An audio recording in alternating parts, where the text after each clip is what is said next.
Hey everyone, welcome to Easy Pharma. तो guys, आज का हमारे यहाँ पे टॉपिक रहेगा नूट्रोपिक एजेंट।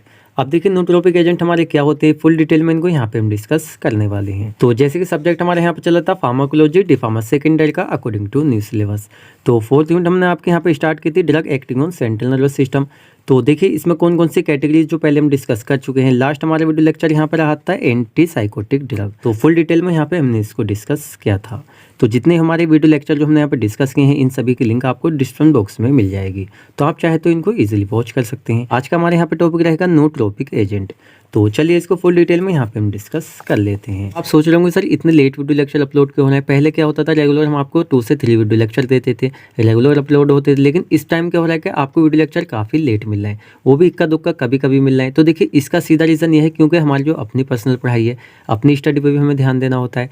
तो हमारा जो सारा टाइम होता है वो आपके नोट्स बनाने में, वीडियो लेक्चर बनाने में, साथ में उनको एडिट करने में, PDF बनाने में, सारा टाइम यहीं पे चला जाता है। तो हमारी जो खुद की पढ़ाई है उस पर हम फोकस नहीं कर पाते हैं। तो क्या होता है, भाई थोड़ा टाइम हमें भी उस पर देना होता है, हमें अपना सिलेबस भी कंप्लीट करना होता है, साथ में प्रैक्टिकल वगैरह हमारा रहेगा, साथ ही में देखिए उसके एग्ज़ाम। तो हमें भी सारा अपना कंप्लीट करना होता है। जैसे आपका इंपॉर्टेंट है वैसे ही हमारा भी इंपॉर्टेंट है। तो क्या होता है, इस टाइम हमारे एग्जाम वगैरह आ रहे हैं, तो इस वजह से हम थोड़ा वहाँ पे बिजी हैं। तो आपके जो वीडियो लेक्चर है वो आपको यहाँ पे कम मिल रहे हैं। लेकिन ऐसे नहीं, हम आपका सिलेबस कंप्लीट नहीं कराएंगे। जैसा आपका पहले सिलेबस चल रहा था उसी तरीके से हम थोड़े टाइम बाद आपको बिल्कुल उसी तरीके से कंप्लीट कराएंगे। देखा जाए तो आपका सिलेबस जैसे पहले चल रहा था पूरा, जैसा आपके कॉलेज वगैरह में चल रहा है, वैसे ही इसका रूटीन हम करेंगे। लेकिन थोड़ा टाइम लग जाएगा, आपको इक्का दुक्का वीडियो लेक्चर मिलते रहेंगे, बिल्कुल बंद यहाँ पे नहीं होंगे। इस वजह से क्या आपके वीडियो लेक्चर थोड़े आपको कम मिल रहे हैं।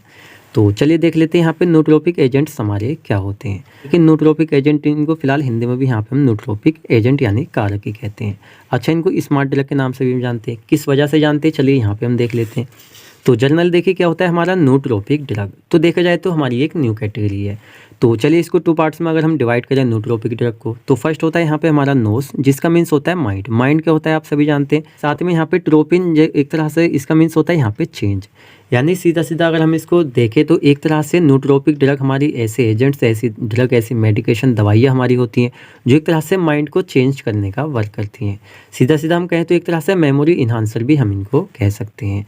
अच्छा, यहाँ पे स्मार्ट ड्रग हम इनको क्यों कह रहे हैं। मान लीजिए भाई कोई बंदा, उसकी मेमोरी इन्हांस हो रही है, बढ़ रही है, सोचने समझने की, लर्निंग, पढ़ने वगैरह की सबकी क्षमता एक तरह से उसकी इंक्रीज़ हो रही, यानी मेमोरी को एनर्जी एक तरह से मिल रही, यानी एनर्जी इंक्रीज़ हो रही। तो बंदा स्मार्ट हो रहा है वहाँ पे, तो एक तरह से कह सकते हैं स्मार्ट ड्रग के नाम से भी हम इनको जानते हैं। अब आप ऐसा ना सोचे, आपने सोचा भाई मेमोरी इन्हांस करिए तो हम इनको खाने लगे। देखिए, जिस बंदे को एक तरह से ये डिसीज़ है, कोई ऐसा बंदा है उसको कोई मतलब अदर टाइप की डिसीज़ है जिसकी वजह से क्या उसका मेमोरी लॉस होने लगा है, कुछ भूलने लगा है, टाइम टू टाइम कुछ याद नहीं रहता है, या एक तरह से जो बच्चे वगैरह होते हैं एग्जाम टाइम में भाई पढ़ने लिखने की क्षमता थोड़ी डाउन हो जाती है, सोचने समझने की, तो एक तरह से उस तरह के बंदों को ये दी जाती है। तो नॉर्मल बंदे को अगर आप इसको देंगे तो एक तरह से फ़ायदा कुछ नहीं मिलेगा और साइड इफेक्ट इसके कोज हो सकते हैं। क्या होती है, एक तरह से इन्हांस करती है मेंटल एनर्जी, यानी आपकी मेंटलनेस को। साथ ही में ट्रीटमेंट पर्पज से एक तरह से इनको यूज़ करते हैं जिस बंदे को एक तरह से ये है। तो सबसे पहले क्या करेंगे, इंक्रीज मोटिवेशन।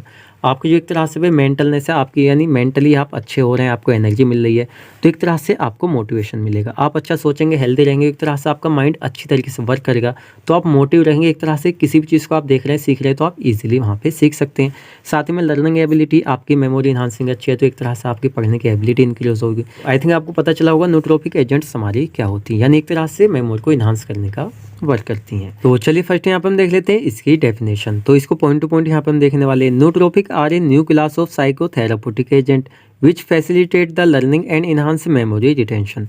यानी हमारे जो क्या होते हैं नूट्रोपिक एजेंट होते हैं, एक तरह से एजेंट होते हैं क्योंकि ये हमें क्या करें, एक तरह से साइकोलॉजिकली ट्रीट करें, हमारी मेमोरी को इन्हांस करें।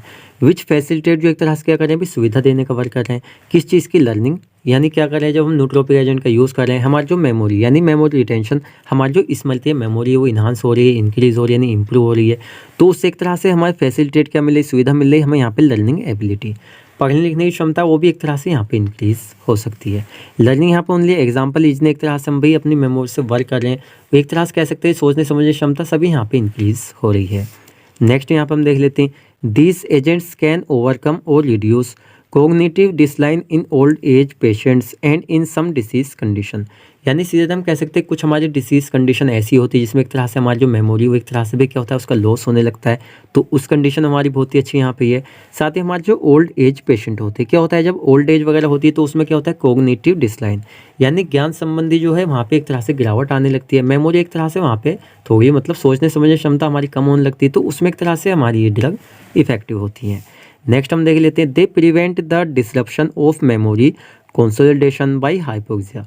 अब देखिए यहाँ पे हम देख रहे हैं एक तरह से जो हमारी यहाँ पे मेमोरी है, तो ये जो हमारे न्यूरोट्रोपिक एजेंट होते हैं एक तरह से प्रिवेंट करते हैं यानी रोकते हैं किस चीज़ को, एक तरह से डिसरप्शन यानी विघटन को।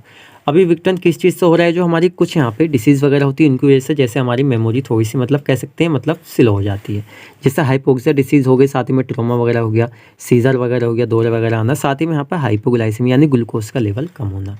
तो हमारे कुछ ऐसे डिसीज़ कंडीशन है जिनमें एक तरह से हमारी मेमोरी जो है वो एक तरह से कह सकते हैं मतलब थोड़ी सी कम वहाँ पे सोचने समझने क्षमता वगैरह हो सकती है, तो उस कंडीशन में ड्रग हमारी यहाँ पे इफेक्टिव होती हैं। नेक्स्ट हम देख लेते हैं बूस्ट योर ब्रेन परफॉर्मेंस, यानी हमारे जो ब्रेन की परफॉर्मेंस है वो एक तरह से यहाँ पे बूस्ट हो सकती है, क्योंकि एक तरह से कह सकते हैं बूस्टर का काम यहाँ पे हमारे न्यूरोट्रोपिक एजेंट्स कर रहे हैं। डेफिनेशन कुछ बच्चों को एक क्या होता है अभी हिंदी प्लस इंग्लिश में भी चाहिए होती है, तो उन बच्चों के लिए हमने फिलहाल यहाँ पे लिखी हुई है। आप चाहें तो इस डेफिनेशन को हिंदी प्लस इंग्लिश में यहाँ पे लिख सकते हैं, स्क्रीनशॉट आप ले सकते हैं, चाहे तो आपको PDF जल्दी ही मिल जाएगी। तो चलिए आपके पे क्लासिफिकेशन, यानी हमारे जो यहाँ पे न्यूरोट्रोपिक एजेंट है इसमें कौन कौन से ऐसी ड्रग्स होती है जिनका यहाँ पे हम यूज़ कर सकते हैं। जैसे फर्स्ट यहाँ पे होती है कोलिनर्गिक एक्टिवेटर्स, जैसे यहाँ पे हमारी टेक्लिन हो जाती है, साथ में रिवास्टिगमाइन हो जाती है, साथ में यहाँ पे डोनी पेंजिल हो जाती है, साथ में यहाँ पे गिलेटेमाइन हो जाती है। तो ये हमारे कुछ यहाँ पे कोलिनर्गिक एक्टिवेटर्स होते हैं। नेक्स्ट यहाँ पे हम देख लेते हैं ग्लूटेमाइड, साथ में NMDA एंटागोनिस्ट भी हम इनको यहाँ पे कहते हैं, यानी एक तरह से पूरा नाम है हमारा। तो इसमें तो एक ही आती है हमारी, जैसे यहाँ पे मिमेंटाइन, तो हमारे यहाँ पे क्या है मिमेंटाइन एक तरह से हमारी इस कैटेगरी के अंदर आती है। नेक्स्ट हम देख लेते हैं यहाँ पे न्यूट्रोपिक, एक तरह से हम इसको कह सकते हैं कोग्निटिव इन्हांसर। कोग्निटिव हमारा क्या होता है ये हमने आपको पहले बता दिया, हमारा जो ज्ञान संबंधी यानी हमारी जो मेमोरी है, तो एक तरह से मेमोरी को इन्हांस करने का जो है डायरेक्टली हमारी ये वर्क करे, सारी करें, लेकिन कुछ हमारी ऐसी होती है जो हमारी इंपॉर्टेंट होती हैं। जैसे यहाँ पे हमारी आगे पैरासीटाम आ गए, साथ ही हमारे यहाँ पे पायरिथोक्साइम आ गए, साथ में यहाँ पे पिरिबिडिल आ गई, और साथ में यहाँ पे गिनको बिलोप आ गई। कुछ नाम इनके अटपटे होते हैं, तो आई थिंक थोड़ा नाम कभी कभी इधर उधर हो जाता है, तो आप उस पर ज़्यादा फोकस फिलहाल ना करें। देन चलिए अब यहाँ पे हम देख लेते हैं फार्माकोलॉजिकल एक्शन, हमारे जो न्यूट्रोपिक एजेंट है किस तरह से हमारी बॉडी में जाके वर्क करते हैं, किस तरह से मेमोरी को इंप्रूवमेंट करते हैं, इनको यहाँ पे हम देखने वाले हैं। तो चलिए देख लेते हैं हमारे यहाँ पे ड्रग रहेगी पैरासीटाम, किस तरह से इसका फार्माकोलॉजिकल एक्शन हमारा रहने वाला है।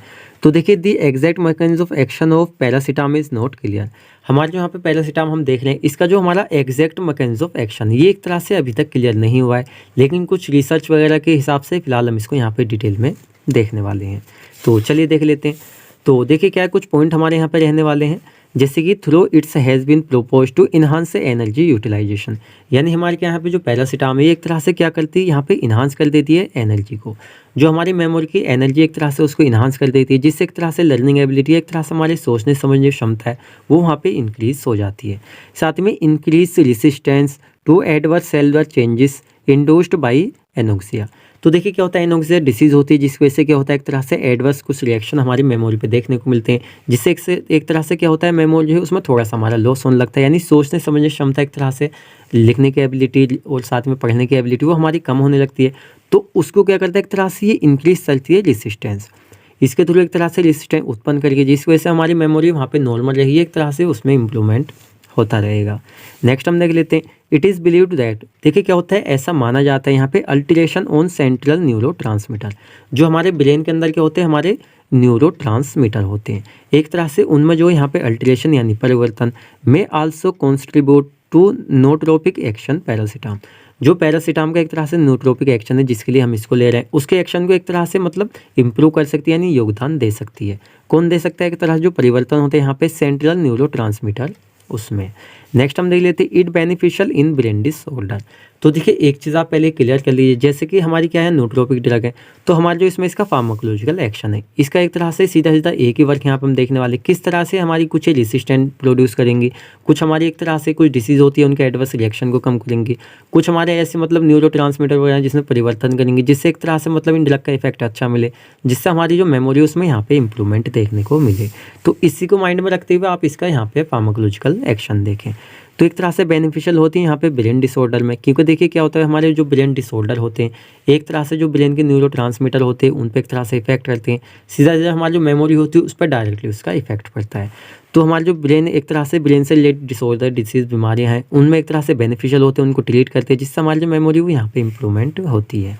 नूट्रोपिक एक्टिव वैसोडाइलेटर यानी क्या करते हैं हमारे जो ब्लड वेसल्स होते हैं उनके एक तरह से खोलने का वर्क करते हैं, जिससे ब्लड सर्कुलेशन अच्छा हो सके, एक तरह से ब्रेन को एनर्जी वहाँ पे मिल सके।